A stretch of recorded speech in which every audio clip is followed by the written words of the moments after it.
Viewers সবাইকে স্বাগতম। আজকে আলোচনা করব REV20 এই ক্যাপসুলটা নিয়ে। এটা একটা ক্যাপসুল, এটার কোম্পানি নির্ধারিত খুচরা মূল্যের পরিমাণ হলো 8 টাকা।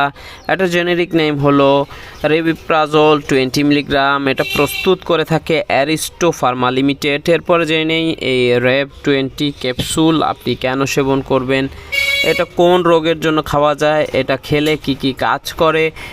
এটি সাধারণত গ্যাস্ট্রিকের চিকিৎসায়, peptic ulcer, duodenal ulcer, gastric ulcer, বুক জ্বালা পোড়া, বদহজম, পেট ফাঁপা, পেটে ব্যথা, বুকে ব্যথা, গ্যাস্ট্রিকজনিত ব্যথার চিকিৎসা এবং ব্যথার ওষুধের সাথে গ্যাস্ট্রিকের ওষুধ হিসেবে এটি সেবন করা যায়।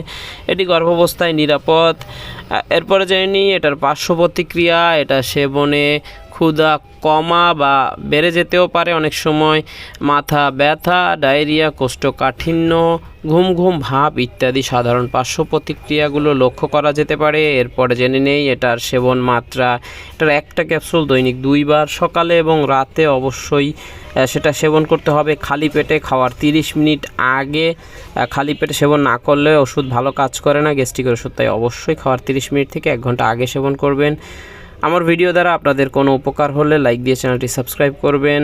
আর যে কোনো ওষুধ আপনারা যদি সেবন করতে চান তাহলে অবশ্যই সেটা হতে হবে রেজিস্টার্ড চিকিৎসকের পরামর্শ অনুযায়ী, খেয়াল খুশি ইচ্ছা মতো নয়। ভিডিও ভালো লাগলে লাইক দিয়ে সাবস্ক্রাইব করবেন। সম্পূর্ণ ভিডিওটা দেখেছেন বলে অসংখ্য ধন্যবাদ। দেখা হবে পরবর্তীতে। আল্লাহ হাফেজ। আসসালামু আলাইকুম।